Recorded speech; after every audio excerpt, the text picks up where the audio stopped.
wave optics start the connection between the wave and ray of light. According to wave theory of light, light is a form of energy.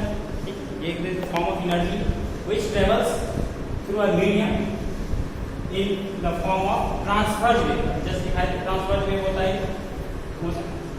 ठीक है। ये medium में तो travel कर ही सकता है, ये वैक्यूम में भी कर सकता है क्योंकि ये नहीं निकल सकता। All the light not required medium, ठीक है। अगर मीडियम है तो भी करेगा, लेकिन स्पीड घट जाएगा, ठीक है। सबसे ज्यादा स्पीड होगा वैक्यूम में। All the light not required medium for their propagation. The speed of light in medium depends upon the nature of medium. Medium अगर वैक्यूम है मैक्सिमम स्पीड होगा, कोई डिस्टर्बेंस नहीं। अगर वही तुम्हारा कोई मीडियम आ जाएगा, स्पीड उसका घट जाएगा, सब चीज घट जाएगा, स्पीड वगैरह सब, लेकिन फ्रीक्वेंसी से चेंज करता है, वो आगे देखेंगे, ठीक है। उसके बाद आया था सबसे ज्यादा इसका बहुत इंपॉर्टेंस रहा है साइंटिस्ट का, न्यूटन का, बहुत हेल्पफुल हुआ, इसलिए इसको हम पढ़ रहे हैं। बाकी इसका भी हम थोड़ा सा कॉन्सेप्ट वेव से हट के है न्यूटन का। इसके अकॉर्डिंग क्या है, आप न्यूटन ट्रांसपोस्टुलर थ्योरी, ट्रांसपोस्टुलर का मतलब है पार्टिकल, ठीक है। Light consist of very small invisible elastic particle, ठीक है। ये पार्टिकल नेचर मानी है इन्होंने, लाइट को वेव नेचर कभी माना ही नहीं। क्यों नहीं माना? क्योंकि ये कंपेयर कर रहा था वाटर वेव से, स्ट्रिंग वेव से, सबसे, और वहां पर देख रहा है जो भी वेव है, स्ट्रिंग वेव बोलो, ये वाटर वेव बोलो, इस सब में जो वेव होता था, जो वेव फॉर्म करता था, कहीं ना कहीं वेव को उसको लग गया कि मीडियम क्या कर सकता है, बिना मीडियम का वेव ट्रेवल नहीं कर सकता है। लेकिन न्यूटन ने कंफर्म कर दिए थे कि स्पीड ऑफ ये वैक्यूम में भी ट्रेवल करता है, इसलिए उन्होंने वेव नेचर नहीं माना, क्योंकि ये वैक्यूम में भी ट्रेवल कर रहा है, इसलिए इसका मतलब वेव ये मीडियम की आवश्यकता नहीं है। और हम जानते हैं स्ट्रिंग वेव या वाटर वेव, ये सब को क्या होता है, अगर वेव प्रोपगेट करता है उसके लिए मीडियम की आवश्यकता होती है। इसलिए करके जो है न्यूटन नहीं मान रहे थे वेव नेचर, उन्होंने सिंपली क्या मान लिया, हालांकि एक्चुअल में वेव नेचर तो है ही, लेकिन मान नहीं रहे थे, कंपेयर कर रहे थे वाटर और स्ट्रिंग वेव से। और ये चूंकि मैकेनिकल वेव है, मीडियम की आवश्यकता होती है, इसलिए इन्होंने माने वेव नेचर। ये क्या मान लिया, ये सिर्फ पार्टिकल ट्रांसपोस्टुलर मतलब पार्टिकल नेचर, ठीक है। और अलग अलग साइज पार्टिकल का अलग अलग कलर, ठीक है। ये मान लिया सिंपली पार्टिकल, इलास्टिक पार्टिकल, ठीक है। इलास्टिक पार्टिकल जैसे रबर बॉल को अगर मान लो कोई रिजिड बॉडी उस पर स्ट्राइक करते हैं, कैसे रिफ्लेक्ट करता है, ठीक है। और मीडियम अगर मान लो कोई डेंसर टाइप का है कुछ वाटर, कैसे इसमें चला जाता है। तो इस बेसिस पे जो है ये रिफ्लेक्शन और रिफ्रैक्शन क्लियर कर दी, क्योंकि ये सब पार्टिकल नेचर से हो गया कॉन्सेप्ट क्लियर। रिफ्लेक्शन और रिफ्रैक्शन शुरू कर गए यहाँ पे, रिफ्लेक्शन रिफ्रैक्शन का कॉन्सेप्ट तो बता दूं इसको लेकर, लेकिन आगे चल के ये क्लियर नहीं कर पाए। देख रहे हैं क्या बोल रहे हैं, light consist of very small invisible elastic particle which travel in vacuum with the speed of light this, ठीक है। The theory could explain reflection and refraction, ठीक है, कर पाए, ठीक है। देखिए जस्ट लाइक रबर बॉल की, बड़े साइज बहुत छोटा है, अलग अलग साइज का अलग अलग कलर होता है, ठीक है। It could not explain क्या interference, diffraction, polarization, photoelectric effect and compound effect, ठीक है। इसे आगे देखेंगे, इसे एक्सप्लेन नहीं कर पाया, ठीक है। The theory could not explain why light travel faster in rarer and medium denser में slow, ठीक है। ये सब कॉन्सेप्ट है कहीं कहीं वेव थ्योरी से, और इन्होंने वेव थ्योरी मानी है, इसलिए इस सबको तो एक्सप्लेन सक्षम नहीं हो पाया करने, ठीक है। और यहाँ पे फ्लॉप करके उसके बाद दूसरे साइंटिस्ट आए वहाँ से, ठीक है। लेकिन फिर भी ये यहाँ पे दो डुअल नेचर हो गया, एक पार्टिकल नेचर, एक हो गया तुम्हारा वेव नेचर। दोनों कहीं कहीं पूर्ण रूप से गलत नहीं था, ये पार्टिकल नेचर गलत नहीं है। आगे पढ़ेंगे डुअल नेचर ऑफ लाइट, एक चैप्टर ये कंप्लीट चैप्टर वहाँ पढ़ेंगे डुअल नेचर ऑफ लाइट के बारे में, पार्टिकल और वेव का शो करता है, कैसे चलता है, रेस्पॉन्स ग्रुप में होता है, ये सब आगे देखेंगे डुअल नेचर ऑफ लाइट। यहाँ पे इतना काफी है, आगे बढ़ते हैं। उसके बाद आता है सबसे पहला टॉपिक था तुम्हारा वेव ऑप्टिक्स का वेव फ्रंट। ये सबसे पहला, अभी तक जो भी चल रहा है सब इंट्रोडक्शन। अब यहाँ तुम्हारा मेन टॉपिक स्टार्ट होता है वेव ऑप्टिक्स का वेव फ्रंट, ठीक है। वेव फ्रंट को समझने के लिए हम पहले एक एक्सपेरिमेंट दिखा रहे हैं, ध्यान से ऑब्जर्व करें।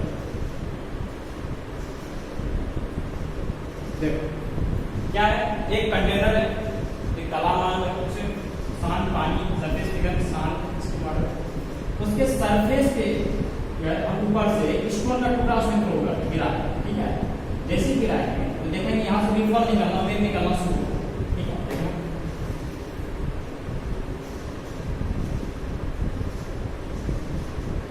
देखो यहाँ डिस्टर्ब किए, सारा पार्ट डिस्टर्ब हो, आगे तरफ रोक के प्रेस ट्रैप बनना शुरू कर देंगे, प्रेस ट्रैप बनना।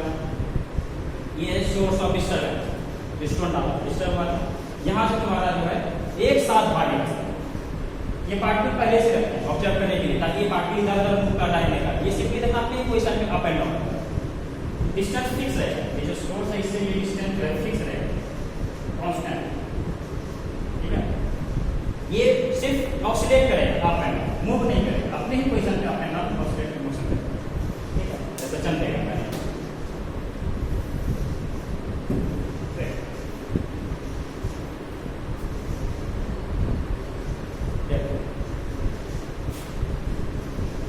Wave front. क्या होता है wave front? Wave front simply होता है लोकस। वेव फ्रंट कुछ नहीं, सिंपली क्या है लोकस। किसका लोकस? वो सारे पॉइंट्स का जो कि आप सबका सब क्या हो, सेम फेज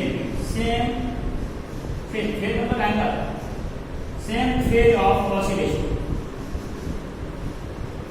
ठीक है।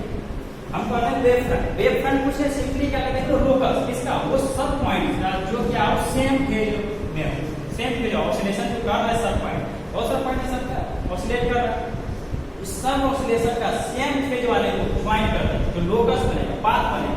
लोकस क्या? पाथ। वही क्या होगा तुम्हारा वेव फ्रंट, ठीक है। ध्यान से देखो, ये तुम्हारा बना क्या, ट्रफ, क्रेस्ट, ट्रफ, फिर क्रेस्ट, फिर ट्रफ, इस तरह से बांटा, इनफाइनाइट नंबर ऑफ सब एक साथ भाग।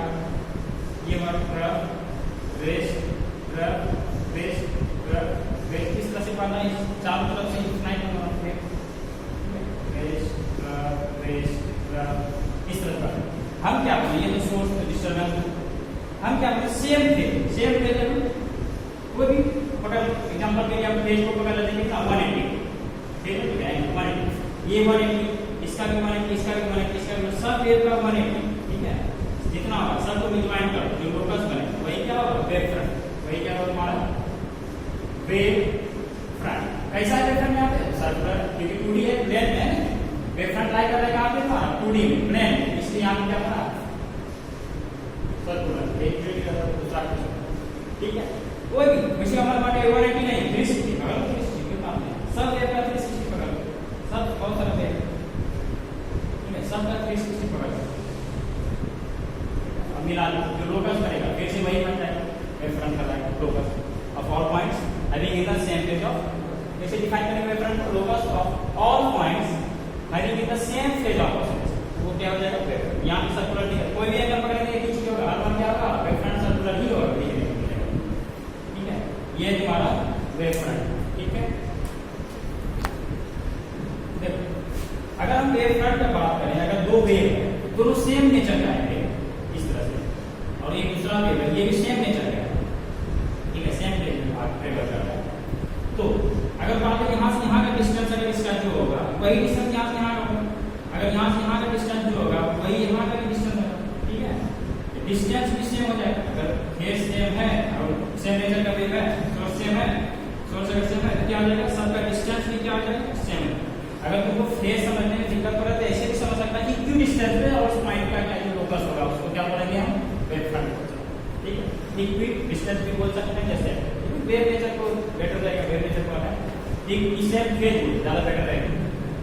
तो क्या हो गया wave front? Locus of all points having in the same phase of oscillation, simple. ये था तुम्हारा wave front.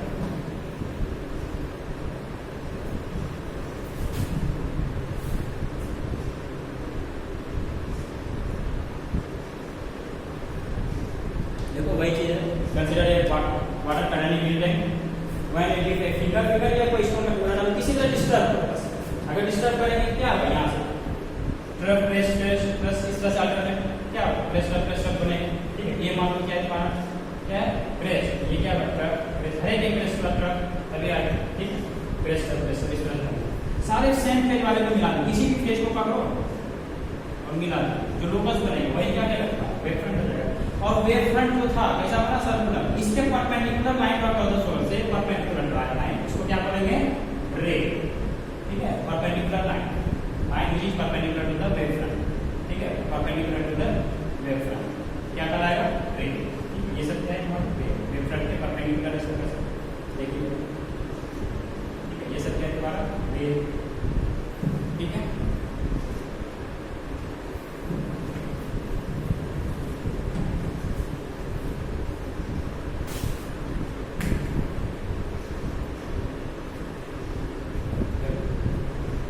Circular wave front comes in picture on the surface of water. Wave front क्या है, देखो लिखा हुआ wave front. Wave front is defined as the locus of points having the same phase of oscillation. Simple है। और ये line perpendicular to the wave front is called ray. Clear? ठीक है। अब एक यहाँ समझने की नया बात है, थर्ड पॉइंट है, as the wave front expand, the wave becomes weaker. Wave becomes weaker मतलब क्या है, जो ऊपर उठ रहा था क्रेस्ट और नीचे जा रहा है, ये जो हाइट है क्रेस्ट और डेप्थ है ड्रफ्ट, ये घटते जाएगा जैसे जैसे आगे बढ़ेगा। तुम ऑब्जर्व कर सकते हो वाटर के साथ, जैसे जैसे आगे बढ़ेगा तुम्हारा हाइट जो है क्रेस्ट का और डेप्थ जो है ड्रफ्ट का, वो क्या हो जाएगा, घटते जाएगा। क्यों घटते जाएगा उसको समझना, क्यों घटता है, ठीक है। वही लिखा हुआ है, the wave front expand, the wave becomes weaker and the height of crest and depth of draft, जो उसको एम्पलीट्यूड बोला जाता है, go on decreasing. This is due to the same energy distributed over circumference of larger circular circles of impinging radius, perimeter increase कर देता है। जैसे देखा ये कहा जाता है कि ये अगर डिस्टर्ब किए थे, जैसे जैसे तुम्हारा पेन हो रहा है, ठीक है, ये वेव आगे शुरू में क्या होगा, ज्यादा हाइट जाएगा, फिर धीरे धीरे क्या आ जाएगा, घटते स्टार्टिंग में जो है ये हमारा, ठीक है, ये जो है क्रेस्ट का जो हाइट और ये क्या है, इसकी डिग्री में क्या है, बहुत ज्यादा लार्जर, लेकिन जैसे घटते जा रहे हैं, ठीक है। ये घटने के पीछे रीजन क्या है, इसको समझना है, क्यों घट रहा है। क्योंकि ये अगर डिस्टर्ब किए थे, पहले डिस्टर्बेंस हम कितना सर्व किए थे, ये मूव करके हम यहाँ गया, एनर्जी जो हम डिस्टर्ब किए, मेरा एनर्जी दिया किसको, इसको, ये तो एनर्जी कंजर्वेशन एनर्जी देखें, मेरा एनर्जी यहाँ ले लिया, दे दिया, ये एनर्जी क्या प्रोपेगेट करके कहाँ है, यहाँ पाया, फिर थोड़ा देर के बाद कहाँ गया, यहाँ पाया, ये वही ही गया है, दूसरा ही नहीं, यही यहाँ आता है, यही फिर कहाँ गया, वही एनर्जी कहाँ गया, यहाँ। किस तरह से क्या हुआ, एनर्जी ट्रांसफर कर सकते हैं किधर से, पहले के अंदर किस पेरीमीटर के अंदर सारा डिस्टर्बेंस, सारा एनर्जी, वही एनर्जी अगर यहाँ से यहाँ गया, 1 2 3, 1 से 2 पे गया, तो वही एनर्जी अब क्या गया, इस पेरीमीटर का, जब और आगे बढ़ा और धीरे धीरे रेडियस बढ़ता है, पेरीमीटर बढ़ता है, सेम अमाउंट ऑफ एनर्जी क्या है, लार्जर पेरीमीटर में बढ़ रहा है, उसका इंटेंसिटी नहीं घटता है, इंटेंसिटी ऑफ एनर्जी जो है वो क्या होता है, घट जाए। ये जो मान लो ये लाइट वेव है, इंटेंसिटी होता है कि ये जो लाइट मान लो एनर्जी है, light is also form of energy, ये एनर्जी आ रहा है पर यूनिट एरिया पे कितना एनर्जी आ रहा है पर सेकंड, ठीक है। इंटेंसिटी क्या होता है, energy, light energy, light is the form of energy, ये एनर्जी जो आ रहा है तुम्हारा पर यूनिट एरिया पे पर यूनिट टाइम, इसी को क्या बोलते हैं, इंटेंसिटी, ठीक है। ये एनर्जी किसका है, ऐसा चलता है, ऑसिलेटरी मोशन दे रहा है ना, ये होता है इंटेंसिटी। ये इंटेंसिटी क्या है, देखो एरिया क्या है, बढ़ रहा है, ठीक है। अगर एरिया तुम्हारा बढ़ेगा, एनर्जी तो कांस्टेंट है, एरिया होता है, एरिया जैसे जैसे तुम्हारा एरिया यहाँ पे नहीं कर सकते, यहाँ पे पेरीमीटर कर सकते हैं, क्योंकि ये क्या है, 2D वेव फ्रंट ला कर रहा है किसके, 2D, ठीक है। 2D में जो प्रोपेगेट कर रहा है सेम टाइम में, सेम साथ वो पेरीमीटर का ला कर रहा है तुम्हारा सेम फेज वाला सा पेरीमीटर, जैसे जैसे पेरीमीटर तुम्हारा क्या होगा, बढ़ेगा, वैसे वैसे तुम्हारा क्या होगा, इंटेंसिटी घटेगा, एनर्जी रहेगा कांस्टेंट, एनर्जी क्या रहेगा तुम्हारा, कांस्टेंट ही रहेगा, क्योंकि पेरीमीटर इंक्रीज कर रहा है रेडियस के इंक्रीज करने से, ठीक है। इसलिए तुम्हारा इंटेंसिटी तुम्हारा घट, ठीक है, ठीक है। और आगे पढ़ेंगे इंटेंसिटी क्या होता है, डायरेक्टली प्रोपोर्शनल एम्पलीट्यूड कैसे, क्योंकि इंटेंसिटी घट गया इसलिए टेम्परेचर क्या होता है, घट जाता है, एम्पलीट्यूड क्या होता है, यही होता है एम्पलीट्यूड मैक्सिमम डिस्प्लेसमेंट का नॉर्मल इक्वेशन मैक्सिमम डिस्प्लेसमेंट, ये एम्पलीट्यूड भी हमारा घट जाता है, देख ऑब्जर्व कर क्या होगा वाटर की सरफेस में, जैसे आगे बढ़ेगा तुम्हारा लेफ्ट राइट तरफ का कटे, ठीक है।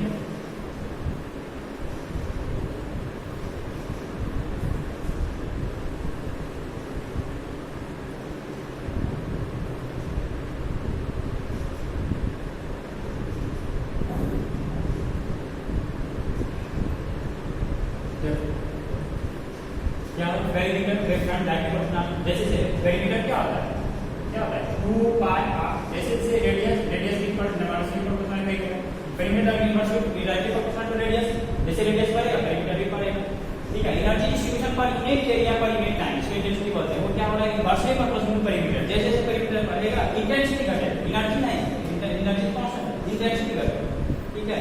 और ये पेरीमीटर होता हमारा क्या है 2 पाई r, ये तो 2 pi constant intensity inversely proportional to radius, ठीक है। और देखो ये 2D का बात हो रहा था, क्योंकि वाटर के सरफेस पे देखे थे वो वेव फ्रंट जो लाई कर रहा था किसमें कर रहा था पेरीमीटर पे लाई कर रहा था, ठीक है। इसलिए यहाँ पे इंटेंसिटी वैल्यू पेरीमीटर, लेकिन वही अगर 3D होता लाइट के केस में अगर बात करते, ठीक है, लाइट के केस में ये फिलामेंट बल्ब है मान लो इस तरह से ये निकल रहा है, जब में वेव निकल रहा है, ठीक है। इक्वी डिस्टेंस पर एक फिलामेंट वेव फ्रंट कैसा होगा, वेव फ्रंट क्या आता है focus of point having the same phase of same phase, ठीक है।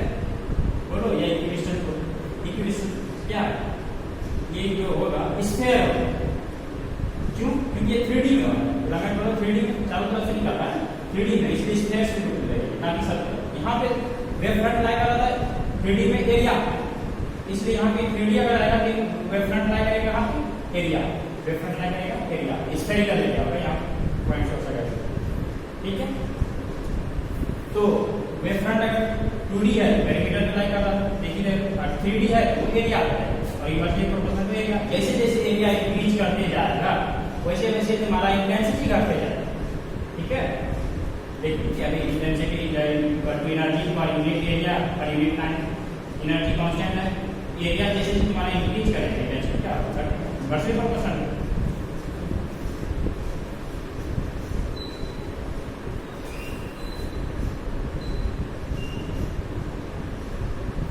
नेक्स्ट देखो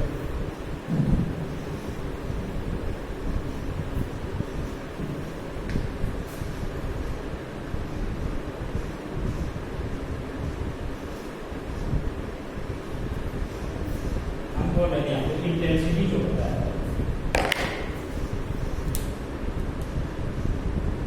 इंटेंसिटी क्या होता है, इंटेंसिटी डिफाइंड एनर्जी पर unit area per unit time, है ना। और एनर्जी किसका है, वही वेव मोशन जो कर रहा था एनर्जी निकाल, और ऐसा अच्छा में हम पढ़े एनर्जी का जो टोटल एनर्जी का जो एक्सप्रेशन होता है पढ़ा हुआ ये मान लो ये इस तरह से पढ़ा हुआ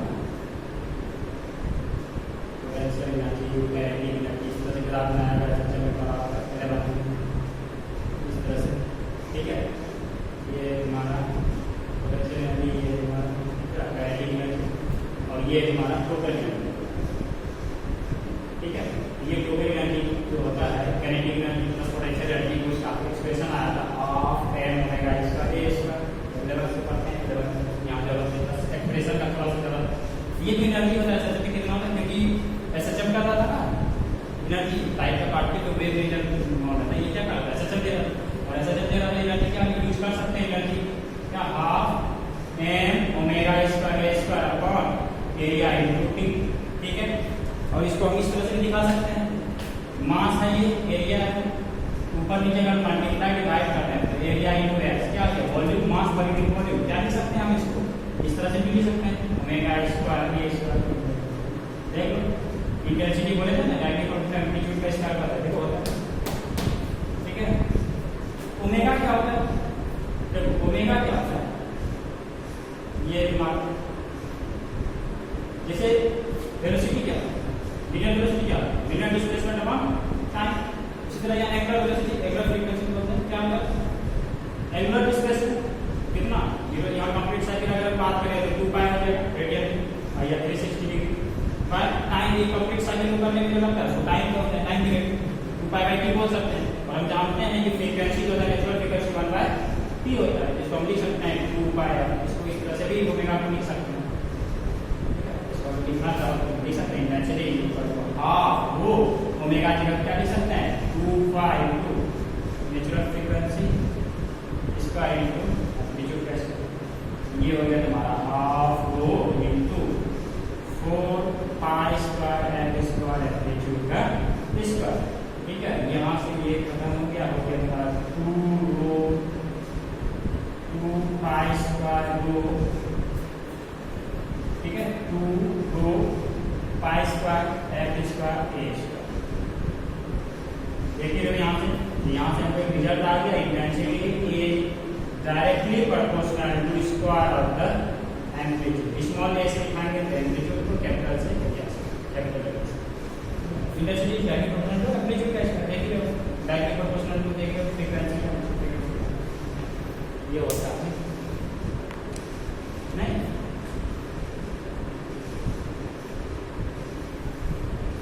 रिजल्ट मिल गया। इसी चीज को दिखाना है यहाँ पे सेम कोई चीज नहीं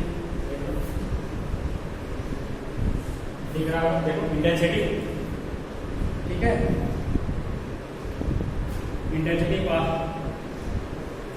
इंटेंसिटी जो होता है एनर्जी, ठीक है ना, एनर्जी पर यूनिट या पर यूनिट टाइम। एनर्जी पर यूनिट टाइम क्या होता है वर्क भी दिखा सकते हैं। सॉरी एनर्जी पर यूनिट टाइम क्या होता है एनर्जी का फॉर्म ऑफ वर्क। एनर्जी क्या है वर्क ये वर्क पर यूनिट टाइम क्या होता है पावर। इसमें पावर पर यूनिट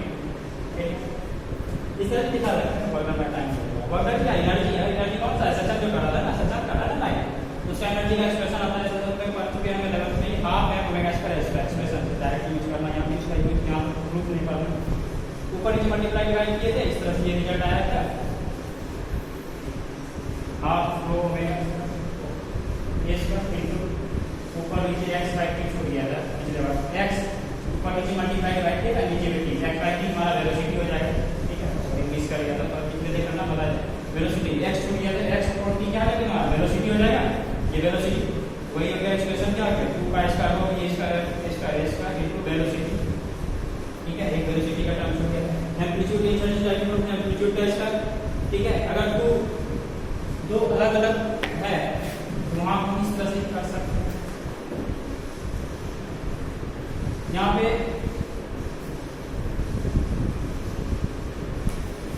वेलोसिटी कितने बार छूट गया था ये x दिमाग में इंटेंसिटी जाएगी प्रोपोर्शनल टू एम्पलीट्यूड का इसका। अगर हम i1 बाय i2 करेंगे क्या आ जाएगा a1 की स्क्वायर बाय a2 की स्क्वायर इस तरह से नहीं। और देखिए तो इंटेंसिटी जाएगी इनवर्सली प्रोपोर्शनल टू एरिया पड़ेगा इंटेंसिटी करेंगे इनवर्सली a2 अपॉन a1। ये रिजल्ट को याद रखना है ऑब्जेक्टिव वाला इसमें। ठीक है,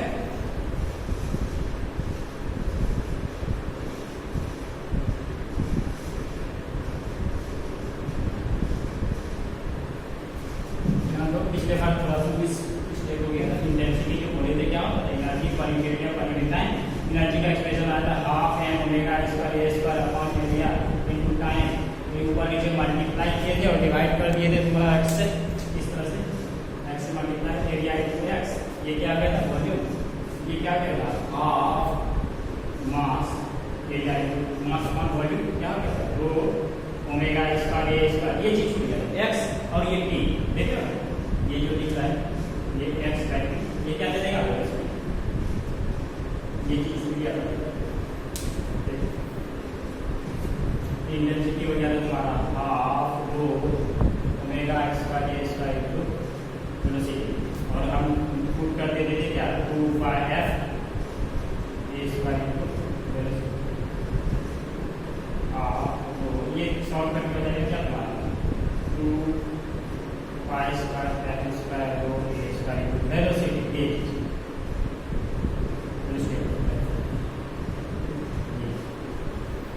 ये मिस्टेक हो गया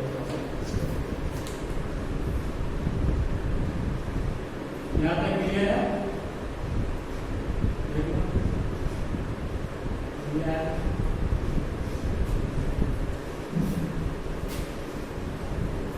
next area area capital A से एरिया इंडिकेट करेंगे, स्मॉल ए से एम्पलीट्यूड को, एफ तुम्हारा क्या है फ्रीक्वेंसी। ये फ्रीक्वेंसी क्या है तुम्हारा नेचुरल फ्रीक्वेंसी बोलो या लीनियर या रेगुलर सर ही है। ओमेगा क्या था एंगुलर फ्रीक्वेंसी था, v था वेलोसिटी। ठीक है,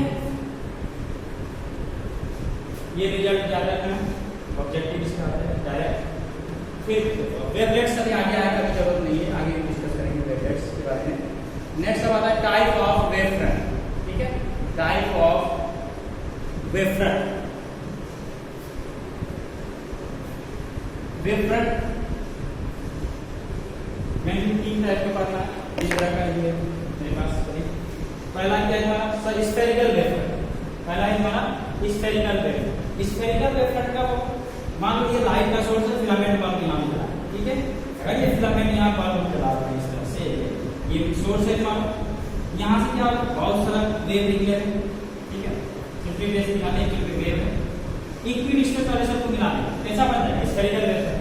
नहीं, स्फेरिकल वेव फ्रंट के लिए सोर्स का क्या होना जरूरी है, पॉइंट्स, और इससे वेव फ्रंट आगे तरफ शिफ्ट होगा, इस तरह से लाइट में जाएगा, ट्रेवल करेगा, स्पीड ऑफ लाइट से जो है विज्ञान ये वेव फ्रंट ये मूव करके कहां जाएगा, हां ये 3D में हो रहा है, इसलिए स्फेरिकल में चला, स्फेरिकल वेव, ठीक है। सोर्स क्या हो, पॉइंट सोर्स हो या स्फेरिकल सोर्स, तो उसके इसमें क्या होगा हमारा इस स्फेरिकल वेव फ्रंट बन जाएगा। इंटेंसिटी इनवर्सली प्रोपोर्शनल एरिया देख चुके हैं, और एरिया क्या होता है स्फेरिकल 4 पाई r स्क्वायर, 4 पाई कांस्टेंट है, क्या r के स्क्वायर पर इनवर्सली प्रोपोर्शनल होता है इंटेंसिटी, और डायरेक्टली प्रोपोर्शनल एम्पलीट्यूड हो गया। ये दोनों को मिला देंगे क्या आ जाएगा, ये दोनों को अगर हम मिला दें क्या हो गया, amplitude is equal to proportional to radius, ठीक है। ये था स्फेरिकल वेव फ्रंट। नेक्स्ट क्या है हमारा cylindrical wave front. Cylindrical wave front कुछ नहीं, सिंपली इसके लिए लीनियर सोर्स होना चाहिए, लीनियर सोर्स हो जाएगा तो हमारा हो जाएगा spherical wave front, linear source.